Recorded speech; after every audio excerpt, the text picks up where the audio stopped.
Hi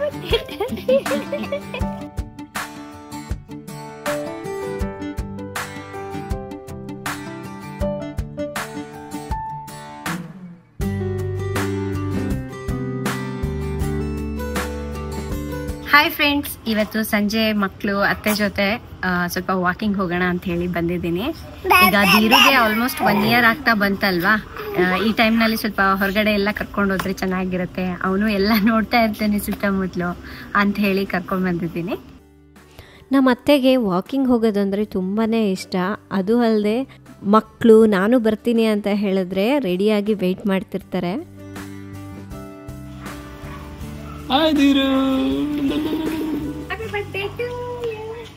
ನನಗೆ time ಸಿಕ್ಕಾಗೆಲ್ಲ ಈ ರೀತಿ ಮಕ್ಕಳ ಜೊತೆ ಹೊರಗಡೆ ಹೋಗಿ ಬರ್ತೀನಿ.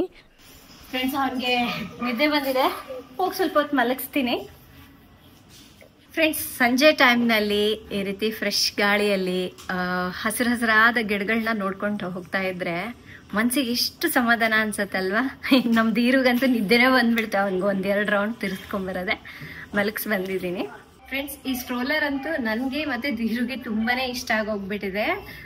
ನಾನು ಇದನ್ನು ಲವ್ ಲ್ಯಾಪಿಂದ ತರಿಸ್ಕೊಂಡಿದ್ದೀನಿ, ಬೇಕು ಅಂದರೆ ತಗೊಳ್ಳಿ. ಹಾಗೆ ಅಮೆಝಾನಲ್ಲಿ ಕೂಡ ಸಿಗುತ್ತೆ. ನಿನ್ನೆ ತೋಟದಿಂದ ಸೊಪ್ಪೆಲ್ಲ ತೊಗೊಂಡು ಬಂದಿದ್ವಿ. ಇವತ್ತು ಸ್ವಲ್ಪ ಟೈಮ್ ಇರೋದ್ರಿಂದ ನಾನು ಅತ್ತೆ ಮಕ್ಕಳು ಎಲ್ಲರೂ ಸೇರಿ ಸೊಪ್ಪನ್ನ ಬಿಡಿಸ್ತಾ ಇದ್ದೀವಿ. ನಾನು ನಮ್ಮ ಅತ್ತೆ ಕ್ಲೀನ್ ಮಾಡ್ತಾಯಿದ್ರೆ, ಇನ್ನು ಧೀರು ಚಿನ್ನಿಮ್ಮ ಇಬ್ಬರು ಸೇರಿಬಿಟ್ಟು ಅಡ್ಡಾಡ್ತಾ ಇದ್ದಾರೆ. ಚಿನ್ನಿಮ್ಮ ಅಂತೂ ಈ ಸೊಪ್ಪಿನಿಂದ ಅಡುಗೆ ಎಲ್ಲ ಮಾಡಿ ಬಡಿಸ್ತಾಳಂತೆ ಎಲ್ರಿಗೂ. ತೋಟದಿಂದ ನುಗ್ಗೆ ಸೊಪ್ಪು, ಪುಂಡೆ ಸೊಪ್ಪು, ಹಾಗೆ ಚಕ್ರಮುನಿ, ಕರ್ಬೇವಿನ ಸೊಪ್ಪು, ಈ ಥರದ ಸಾಕಷ್ಟು ಸೊಪ್ಪುಗಳನ್ನ ತಂದಿದ್ವಿ. ಧೀರು ಅಂತೂ ನಾವು ಏನು ಮಾಡ್ತಾ ಇದ್ದೀವೋ ಅವ್ನಿಗೆ ಗೊತ್ತಾಗ್ತಿರ್ಲಿಲ್ಲ. ಎಲ್ಲದೂ ನಾವು ಇಟ್ಕೊಂಡಿರೋ ಸೊಪ್ಪೆಲ್ಲ ಕಸ್ಕೊಳ್ತಾ ಇದ್ದ. ಸ್ವಲ್ಪ ಪುಂಡೆ ಸೊಪ್ಪನ್ನ ಕ್ಲೀನ್ ಮಾಡಿಬಿಟ್ಟು ರಾತ್ರಿಗೆ ಸ್ವಲ್ಪ ಸಾರು ಮಾಡಿಬಿಡ್ತೀನಿ. ಇನ್ನು ನುಗ್ಗೆ ಸೊಪ್ಪು ಪೌಡರ್ ಮಾಡಿಟ್ಕೊಳ್ತೀನಿ. ಫ್ರೆಂಡ್ಸ್, ಇನ್ನೇನು ಈಗ ರೆಡಿಯಾಗಿದ್ದೀನಿ, ಈಗ ಹೊರಡಬೇಕು. ಆ್ಯಂಡ್ ಏನಪ್ಪ ಅಂದರೆ, ಇವತ್ತು ಯಾಕೆ ಸಿಟಿಗೆ ಹೋಗ್ತಾ ಇರೋದಂದರೆ, ನಮ್ಮ ಕೇಕ್ಸ್ ಆ್ಯಂಡ್ ಬೇಕ್ಸ್ ಪಾಕಶಾಲೆ ಚಾನಲ್ನ ಇನ್ನೇನು ಸ್ಟಾರ್ಟ್ ಮಾಡಬೇಕಂತ ಅಂದ್ಕೊಂಡಿದ್ದೀವಿ. ಈಗ ಮಕ್ಕಳು ಬೇರೆ ಸ್ವಲ್ಪ ದೊಡ್ಡವರಾಗಿದ್ದಾರೆ, ಹಾಗಾಗಿ ನನಗೆ ಸ್ವಲ್ಪ ಫ್ರೀ ಟೈಮ್ ಸಿಕ್ಕಾಗ ನಾನು ರೆಗ್ಯುಲರ್ ಆಗಿ ಮಾಡುವಂತಹ ಕೇಕ್ಗಳು ಮತ್ತು ಬೇಕ್ಸ್ ಆಗಿರ್ಬೋದು, ಸೊ ಈ ಥರ ಶೇರ್ ಮಾಡೋಣ ಅಂತ ತುಂಬ ಜನರು ಕೇಳ್ತಾ ಇದ್ದಾರೆ. ಸೊ ಹಾಗಾಗಿ ಮಾಡಬೇಕು ಅಂತ ಅನ್ನಿಸ್ತು. ಅದಕ್ಕೆ ಬೇಕಾಗಿರೋ ಇಂಗ್ರೀಡಿಯೆಂಟ್ಸ್ ಎಲ್ಲ ಸಿಟಿಗೆ ಹೋಗೇ ತರಬೇಕು. ಲೈಟ್ ಅದು ಒಂದ್ಸಲ ಹೋಗಿ ಏನೆಲ್ಲ ಬೇಕೋ ತೊಗೊಂಡು ಬಂದುಬಿಟ್ರೆ ಚೆನ್ನಾಗಿರುತ್ತೆ ಅಂತ ರೆಡಿ ಆಗಿದ್ದೀವಿ. ಅದಲ್ಲದೆ ಇನ್ನೇನು ನಮ್ಮ ಅತ್ತೆ ಬರ್ತಡೇ ಬೇರೆ ಬರ್ತಾ ಇದೆ. ಸೊ ಅವರು ಹೆಂಗೆ ಲೆಕ್ಕ ಇಟ್ಕೋತಾರೆ ಗೊತ್ತಾ, ಈ ಹಬ್ಬಕ್ಕೆ ಹುಟ್ಟಿದ್ದೀನಿ, ಈ ಡೇಟ್ಗೆ ಅಂದರೆ ಅಮಾವಾಸ್ಯೆಗೆ ಹುಟ್ಟಿದ್ದೀನಿ, ಹುಣ್ಣಿಮೆಗೆ ಹುಟ್ಟಿದ್ದೀನಿ, ಈ ಥರ ಲೆಕ್ಕ ಇಟ್ಕೋತಾರೆ. ಡೇಟ್ ಲೆಕ್ಕ ಇಟ್ಕೊಳೋದಿಲ್ಲ. ಸೊ ಅವ್ರಿಗೋಸ್ಕರ ಒಂದು ಸೀರೆ ತರೋಣ ಅಂತ ಹೇಳ್ಬಿಟ್ಟು ಅದನ್ನು ಕೂಡ ಸ್ವಲ್ಪ ಶಾಪಿಂಗ್ ಮಾಡ್ಕೊಂಡು ಬರಬೇಕು. 2 ಕೆಲಸ ಆಗಿಬಿಡತ್ತೆ ಸಿಟಿಗೆ ಹೋಗ್ತಾ ಇದ್ದೀವಲ್ಲ, ಹಾಗಾಗಿ ನಾನು ಮಕ್ಕಳು ಎಲ್ಲರೂ ಹೋಗೋಣ ಅಂತ. ಸೊ ಅತ್ತೆಗೆ ಕರ್ಕೊಂಡು ಹೋಗೋಣ ಅಂದರೆ ಸೊ ಅವರಿಗೆ ತರೋ ಸೀರೆ ಸರ್ಪ್ರೈಸ್ ಗೊತ್ತಾಗ್ಬಿಡುತ್ತೆ, ಅದಕ್ಕೆ ಬೇಡ. ಅದು ಅಲ್ಲದೆ ನಾವು ಬರೋದು ಮತ್ತೆ ಕತ್ಲಾಗತ್ತೆ ಏನೋ ಗೊತ್ತಿಲ್ಲ, ಲೇಟ್ ಆದರೂ ಕಷ್ಟನೇ. ಹಾಗಾಗಿ ನಾನು ಧೀರು, ಚಿನ್ನಿಮ್ಮ, ರಾಜು ಮತ್ತು ಆಂಟಿನ ಕರ್ಕೊಂಡು ಹೋಗ್ತೀನಿ. ಸ್ವಲ್ಪ ಮಕ್ಕಳನ್ನೆಲ್ಲ ಎತ್ಕೊಳಕ್ಕಿರುತ್ತೆ ಅಲ್ಲದಿರ. ಹೋಗೋಣ ಟಾಟಾ ಮಾಡಲಿ. ಟಾಟಾ ಇಲ್ಲಿ ಟಾಟಾ ಟಾಟಾ ಟಾಟಾ ಟಾಟಾ ಮಾಡಬೇಕು. ಒಂದೇ ಊಟ ಆಯ್ತು, ಈಗ ತಾನೆ ಮಾಡಬೇಕು. ಹೋಗೋಣ. ಚಿನ್ನಿಮ್ಮ ಕೆಳಗೆ ವೆಯ್ಟ್ ಮಾಡ್ತಿದ್ದಾಳೆ ಪಾಪ.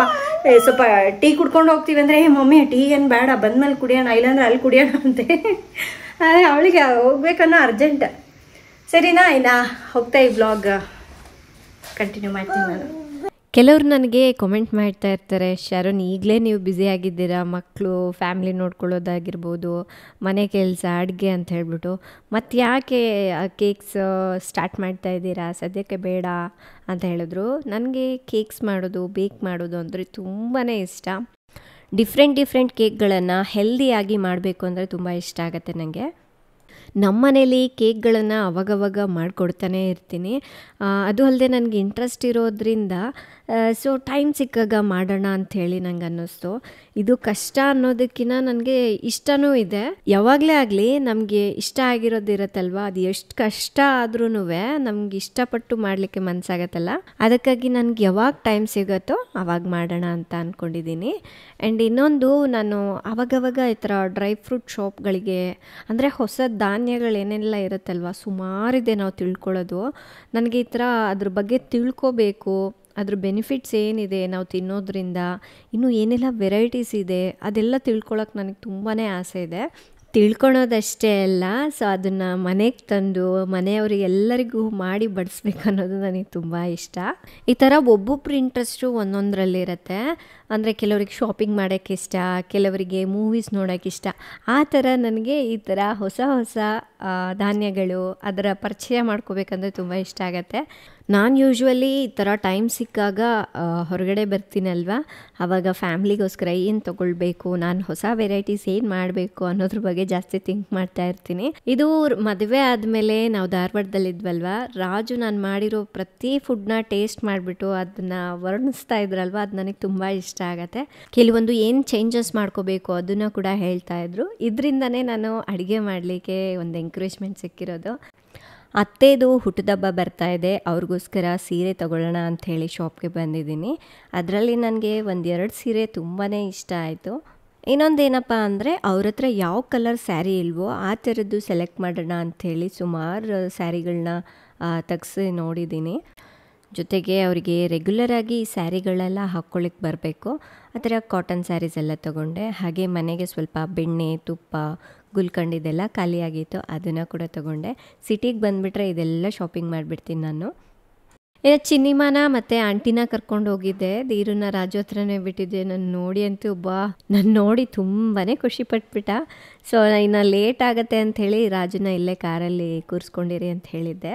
ಚಿನ್ನಿಮಾ ಸ್ವಲ್ಪ ದೂರ ಹೋಗೋದೆ ಕಾಲು ನೋವು ಅಂತ ಹೇಳಿದ್ಲು, ಅವಳನ್ನ ಕೂಡ ಎತ್ಕೊಂಡು ಬಂದೆ. ಧೀರನ್ನ ಕರ್ಕೊಂಡು ಹೋಗಿಲ್ಲ ಸದ್ಯ. ಇನ್ನೇನು ಎಲ್ಲ ಕೆಲಸಗಳನ್ನ ಮುಗಿಸ್ಕೊಂಡು ಶಾಪಿಂಗ್ ಎಲ್ಲ ಆದಮೇಲೆ ಮನೆಗೆ ಹೊರಟ್ವಿ. 350ಕ್ಕೂ ಹೆಚ್ಚು ಮೆಡ್ಪ್ಲಸ್ ಎವ್ರಿಡೇ ಎಸೆನ್ಷಿಯಲ್ಸ್ ಅನ್ನು ಮಾರ್ಕೆಟ್ ಪ್ರೈಸ್ಗಿಂತಲೂ 30-50% ಕಡಿಮೆ ಬೆಲೆಯಲ್ಲಿ ಮನೆಗೆ ತನ್ನಿ. ಹಿಂದೆ ನಿಮ್ಮ ಹತ್ತಿರದ ಮೆಡ್ಪ್ಲಸ್ ಸ್ಟೋರ್ಗೆ ಭೇಟಿ ನೀಡಿ.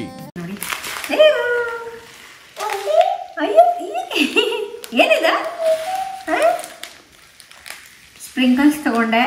ಆ್ಯಂಡ್ ನಮ್ಮ ಚಿನ್ನಿಮಾ ಈ ಥರ ಡ್ರೈ ಫ್ರೂಟ್ಸ್ ಇದೆಲ್ಲ ಜಾಸ್ತಿ ತಿಂತಾಳೆ. ಬಾಕ್ಸಿಗೂ ಹಾಕಿ ಕಳಿಸ್ಬೇಕು, ಅಂದರೆ ಅವ್ರಿಗೆ ಒಂದು ಫುಡ್ ಚಾರ್ಟ್ ಕೊಟ್ಟಿದ್ದಾರಲ್ವ, ಸೊ ಅದ್ರ ಪ್ರಕಾರ ನಾವು ಅವರಿಗೆ ಸ್ನ್ಯಾಕ್ ಬಾಕ್ಸ್ನ ರೆಡಿ ಮಾಡಿ ಕಳಿಸ್ಬೇಕಾಗತ್ತೆ. ಸೊ ಅದರಲ್ಲಿ ಡೈಲಿ ಸ್ವಲ್ಪ ಸ್ವಲ್ಪ ಫ್ರೂಟ್ಸು, ಡ್ರೈ ಫ್ರೂಟ್ಸು ಈ ಥರದ್ದೆಲ್ಲ ಕೊಡಬೇಕು. ಹಾಗಾಗಿ ಇದು ಅದು ಹೊರಗಡೆ ಹೋಗೋದು ಬರೋದು ನನಗೇನಾದರೂ ಹೆಂಗೆ ಕೆಲಸ ಗೊತ್ತಾ ಮಮ್ಮಿ, ಏನಾದರೂ ಇದೆಯಾ ತಿನ್ನೋಕ್ಕೆ? ಇದ್ರಲ್ಲಿ ನೋಡ್ತೀನಿ ಏನು ಮಾಡಲ್ಲ, ನೋಡ್ತೀನಿ. ಎಷ್ಟು ಚೆನ್ನಾಗಿ ಹೇಳ್ತಲ್ಲ ಗೊತ್ತಾ ಅವಳು.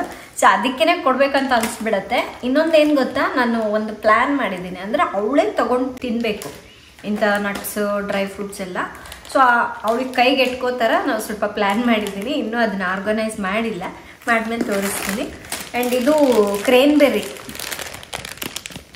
ಸೊ ಫ್ರೆಶ್ ಆಗಿರೋದು ಸಿಗಲ್ಲ ಅಂತೇಳಿ ಒಣಗಿರೋದಂತೂ ನಮ್ಗೆ ಸಿಗುತ್ತೆ ಎನಿ ಸೀಸನಲ್ಲಿ. ಹಾಗಾಗಿ ಇದೊಂದು ಬ್ಲೂಬೆರಿನೂ ಅಷ್ಟೇ, ಕೆಲವೊಂದು ಸಲ ನಮಗೆ ಫ್ರೆಶ್ ಬ್ಲೂಬೆರಿ ಸಿಗಲ್ಲ, ಅದಕ್ಕಾಗಿ ಡ್ರೈಡ್ ತಂದಿಟ್ಕೊಂಡಿರ್ತೀನಿ.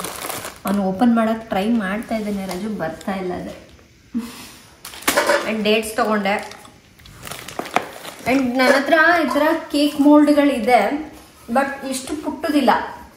ಇದು ಕಸ್ಟಮೈಸ್ಡ್ ಅಂದರೆ ಮಾಡ್ತಾರಲ್ವ, ಸೊ ಅದನ್ನು ತೊಗೊಂಡಿದ್ದೀನಿ.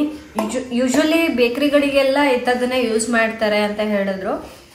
ಆ್ಯಂಡ್ ಪುಟ್ಟದು ನನಗೆ ಈ ಥರ ಬೇಕಾಗಿತ್ತು. ಅಂದರೆ ದೊಡ್ಡ ಕೇಕ್ ಮಾಡೋದಕ್ಕಿಂತ ಈ ಥರ ಪುಟ್ಟದು, ಎಲ್ಲರೂ ಮನೆಯಲ್ಲಿ ಪುಟ್ಟದೇ ಮಾಡೋಕ್ಕೆ ಇಷ್ಟಪಡ್ತಾರೆ.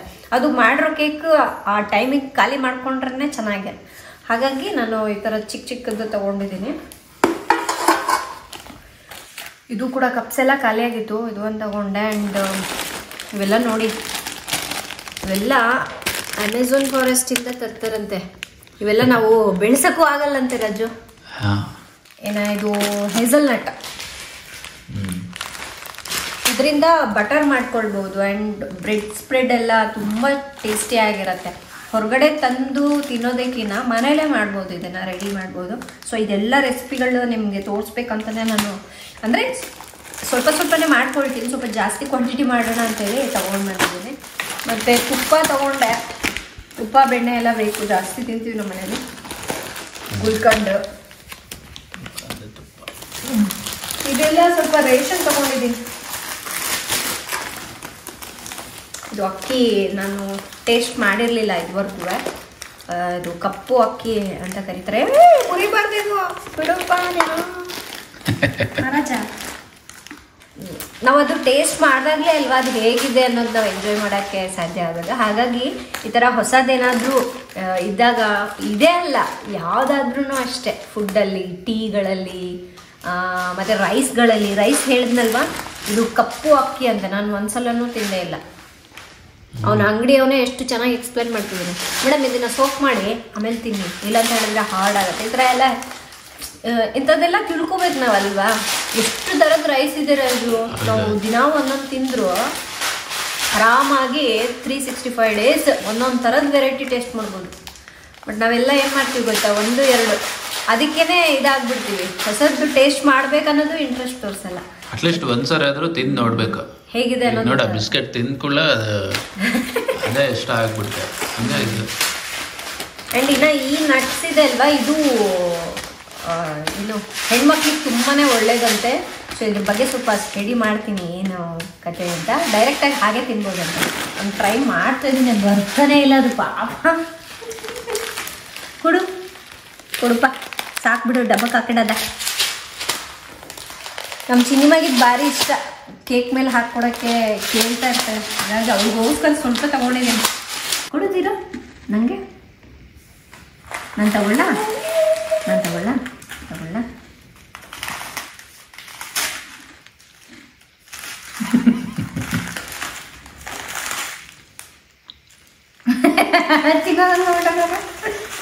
ಊಟ ಮಾಡಂದ್ರೆ ಭಯ ತೆಗೆಯಲ್ಲ. ಹಿಂಗೆ ಕುಟ್ಬೇಕು ನಾವು. ನೋಡು, ಓಪನ್ ಮಾಡೋಕೆ ಟ್ರೈ ಮಾಡ್ತೀವಿ. ಟ್ಯಾಗ್ ಹೊಡೆದ್ಬಿಟ್ಟು ಮಯ ಕೊಡಿಲಿ, ಸಾಕು, ನಾಳೆ ಆಟ ಆಡೋಣ. ಫ್ರೆಂಡ್ಸ್, ನಮ್ಮ ಅತ್ತೆಗೂ ಕೂಡ 1-2 ಸೀರೆ ತಗೊಂಡೆ. ಅಲ್ಲಿ ರಾಜು ಬಂದಿರಲಿಲ್ಲ, ಯಾಕೆಂದರೆ ದೀರುನ ಎತ್ಕೊಂಡು ಕಾರಲ್ಲೇ ಇದ್ದರು. ನಾನು ಆಂಟಿ ಹೋಗಿ ತೊಗೊಂಡು ಬಂದ್ವಿ. ಕೆಲವೊಂದು ಬೇರೆ ಅಂಗಡಿಗೂ ಹೋದ್ವಿ, ನನಗೇನೋ ಅಷ್ಟು ಲೈಕ್ ಆಗಲಿಲ್ಲ. ಸೊ ಇನ್ನು ಸುಮಂಗ್ಲಿಗೆ ಹೋದೆ, ಅಲ್ಲಿ ಸಿಕ್ಕಾಪಟ್ಟೆ ವೆರೈಟೀಸ್ ಬರುತ್ತೆ. ಸೊ ನಮ್ಗೆ ಯಾವ ಥರ ಸೀರೆ ಬೇಕೋ ಅದನ್ನು ಸೆಲೆಕ್ಟ್ ಮಾಡ್ಕೋಬೋದು. ಹಾಗಾಗಿ ಅವರ ಬರ್ತಡೇಗೆ ಬಂದು ತೊಗೊಂಡೆ. ಸೊ ಈಗ ನನಗೆ ಕಲರ್ ಪರ್ಸ್ನಲಿ ತುಂಬ ಇಷ್ಟ ಆಯಿತು. ರಾಜುನು ನೋಡಿಲ್ಲ, ಹಾಗಾಗಿ ಇಬ್ಬರಿಗೂ ತೋರಿಸ್ಬಿಡ್ತೀನಿ. ನೋಡಿ, ಸಕ್ಕತ್ತಾಗಿದೆ ಇದು ಕಲರು. ಬರ್ತಡೇಗ ಇದು ಕಾಟನ್ ಸೀರೆನಾ? ಇದು ಕಾಟನ್ ಅಲ್ಲ, ಸಿಲ್ಕ್ ಕ್ಲಾತ್. ಚೆನ್ನಾಗಿದೆ, ಸ್ವಲ್ಪ ಗ್ರ್ಯಾಂಡ್ ಆಗಿದೆ. ಬರ್ತಡೇಗೆ ಕಾಟನ್ ಏನಕ್ಕೆ ಅಂತ ಹೇಳಿ ಸ್ವಲ್ಪ ಗ್ರ್ಯಾಂಡ್ ಆಗಿರೋದು ತೊಗೊಂಡೆ ನಾನು. ಈ ಥರ ಇದೆ, ಒಂಥರ ಮರೂನ್ ಮತ್ತು ಗ್ರೀನ್ ಕಲರ್ ಕಾಂಬಿನೇಷನ್ ಇದೆ.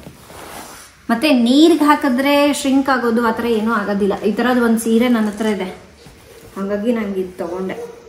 ಅವ್ರಿಗೂ ಚೆನ್ನಾಗಿ ಕಾಣುತ್ತೆ ಈ ಕಲರ್ ಅಂತ. ಆ್ಯಂಡ್ ಇನ್ನು ಅದಾದಮೇಲೆ ಇದೊಂದು ರಜು, ಇದು ನನಗೆ ತುಂಬ ಇಷ್ಟ ಆಯ್ತು ಕಲರು, ಹಾಗಾಗಿ ಇನ್ನೊಂದು ಸೀರೆನಾ ಇದು? ಯಾಕ ಇದು ಕಾಟನ್ ಸೀರೆ, ಇದು ಚೆನ್ನಾಗಿದೆ ನೋಡೋಕ್ಕೆ, ಡೈಲಿ ಯೂಸ್ಗೂ ಓಕೆ. ಆ್ಯಂಡ್ ನಾವು ಮೈ ವಿಲೇಜ್ ಲೈಫ್ನಲ್ಲಿ ಶೂಟಿಂಗ್ ಮಾಡ್ತಾ ಇದ್ದೀವಲ್ವಾ, ನನ್ನ ಹತ್ರ ಅಂದರೆ ಸೀರೆಗಳಿದೆ ಆಲ್ರೆಡಿ. ನಾನು ತರಿಸ್ಕೊಂಡಿದ್ದೀನಿ ಕೆಲವೊಂದು ಸೀರೆಗಳ ಅಂತ ಹೇಳ್ಬಿಟ್ಟು, ಅದಕ್ಕೆ ಕೆಲವೊಂದು ಬ್ಲೌಸ್ ಕೂಡ ಸ್ಟಿಚ್ ಮಾಡಿಸಿದ್ದೀನಿ. ಬಟ್ ಅದೇನಂದರೆ ನನಗಂತ ತರಿಸ್ಕೊಂಡಿದ್ದೀನ, ಅವ್ರ ಏಜ್ ಅವ್ರಿಗೆ ಅದು ಅಷ್ಟು ಚೆನ್ನಾಗಿ ಕಾಣೋದಿಲ್ಲ. ಸ್ವಲ್ಪ ಏಜ್ ಆದವ್ರಿಗೆ ಬೇರೆ ಥರ ಇರುತ್ತೆ. ಈ ಥರ ಬಾರ್ಡರ್ ಸ್ಯಾರೀಸ್ ಎಲ್ಲ ಇದ್ದರೆ ಅವ್ರಿಗೆ ಚೆನ್ನಾಗಿ ಕಾಣುತ್ತೆ ಅಂಥೇಳಿ ಈ ಕಲರ್ ನನ್ನ ಫೇವ್ರೆಟ್. ಆ್ಯಕ್ಚುಲಿ ಹೇಳಬೇಕಂದ್ರೆ ನಾನು ಸಿಲ್ಕ್ ಸ್ಯಾರಿ ಇದು ಒಂದು ಕಲರ್ ತೊಗೊಳ್ಬೇಕು ಅಂತ ಅಂದ್ಕೊಂಡಿದ್ದೀನಿ. ಓಕೆ, ಇನ್ನು ಕಾಟನ್ ಅಲ್ವಾ ಚೆನ್ನಾಗಿರುತ್ತೆ ಅವ್ರಿಗೂ ಅಂತ ಹೇಳಿ ಇದು ತೊಗೊಂಡೆ. ವಿತ್ ಬ್ಲೌಸ್ ಎಲ್ಲ ಇದೆ. ಸೊ ನಾನು ಕೆಳಗಾದರೆ ಅವ್ರು ನೋಡ್ತಾರೆ ಅಂತೇಳಿ ಮೇಲ್ಗಡೆ ತೊಗೊಂಡು ಬಂದು ವಿಡಿಯೋ ಮಾಡ್ತಾಯಿದ್ದೀನಿ. ಇನ್ನು ಹೋಗಿ ಸ್ಟಿಚ್ ಮಾಡಿಸ್ಕೊಂಬಂದ್ಬಿಡೋಣ. ಏನೋ ನನಗೆ ಸರ್ಪ್ರೈಸ್ ಕೊಡ್ಬೇಕು ನಮ್ಮ ಅತ್ತೆಗೆ ಒಂದು ಸೀರೆ ಅಂತ ಅಷ್ಟೇ. 2 ಸೀರೆ ಮೊನ್ನೆ ತಂದಿದ್ದೀನಿ, ಅದು ಆನ್ಲೈನಲ್ಲಿ ತರಿಸಿದ್ದೀನಿ, ಅಂದರೆ ಡೈಲಿ ವೇರ್ಗೆ ಅಂತ ಹೇಳ್ಬಿಟ್ಟು.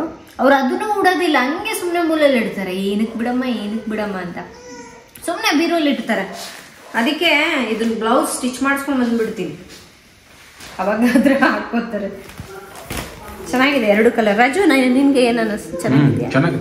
ಈ ಕಲರ್ ನನಗೆ ತುಂಬ ಇಷ್ಟ ಆಯಿತು. ಅವ್ರ ಹತ್ರ ಈ ಕಲರ್ ಇರಲಿಲ್ಲ, ಹಾಗಾಗಿ ತೊಗೊಂಡೆ. ಓಕೆನಾ? ಸೊ ಇನ್ನು ನಾಳೆ ಹೋಗಿ ಬ್ಲೌಸ್ ಸ್ಟಿಚ್ ಮಾಡೋಕ್ಕೆ ಕೊಟ್ಟು ಬಂದರೆ ಒಂದು 3 ಡೇಸಲ್ಲಿ ಕೊಡ್ತಾರೆ. ಆಮೇಲೆ ಬರ್ತಡೇ ದಿನನೇ ಕೊಡ್ತೀನಿ. ಸೊ ನಾನೇನಪ್ಪ ಅಂದರೆ ಹೊಸ ಬಟ್ಟೆನ ವಾಶ್ ಮಾಡಿ ಹಾಕ್ಕೋತೀನಿ. ಬಟ್ ಅವ್ರೇನಪ್ಪ ಅಂದರೆ ಹೊಸ ಬಟ್ಟೆನ ವಾಶ್ ಮಾಡಲ್ಲ. ವಾಶ್ ಮಾಡಿದ್ರೆ ಅದು ಹೊಸ ಬಟ್ಟೆ ಅಲ್ವಂತೆ. ಹಂಗೆ ಒಬ್ಬೊಬ್ರದ್ದು ಒಂದೊಂಥರ ನಂಬಿಕೆ. ನನಗೆ ಅದು ಸ್ಮೆಲ್ ಆಗಲ್ಲ ಅಂಥೇಳಿ ಎಲ್ಲ ನಮ್ಮದು ಬಟ್ಟೆ ಮತ್ತು ರಾಜುದು ಚಿನ್ನಿಮದು ಎಲ್ಲರದ್ದು ವಾಶ್ ಮಾಡೇ ಯೂಸ್ ಮಾಡೋದು. ಬಟ್ ಅವ್ರಿಗೆ ವಾಶ್ ಮಾಡಿದ್ರೆ ಇಷ್ಟ ಆಗಲ್ಲ. ಸೊ ಇನ್ನು ಇವತ್ತಿನ ವಿಡಿಯೋ ಇಲ್ಲ ಎಂಡ್ ಮಾಡ್ತೀನಿ ಫ್ರೆಂಡ್ಸ್. ತಮ್ಮೆಲ್ಲರಿಗೂ ವಿಡಿಯೋ ಇಷ್ಟ ಆದರೆ ಪ್ಲೀಸ್ ಲೈಕ್ ಮಾಡಿ, ಹೇಗಿತ್ತು ಈ ಬ್ಲಾಗ್ ಅನ್ನೋದನ್ನು ಕಮೆಂಟ್ ಮಾಡಿ ತಿಳಿಸಿ. ನಾಳೆ ಇನ್ನೊಂದು ಹೊಸ ವಿಡಿಯೋದೊಂದಿಗೆ ಮತ್ತೆ ಸಿಗೋಣ. ಅಲ್ಲಿವರೆಗೂ ಟೇಕ್ ಕೇರ್, ಬಾಯ್.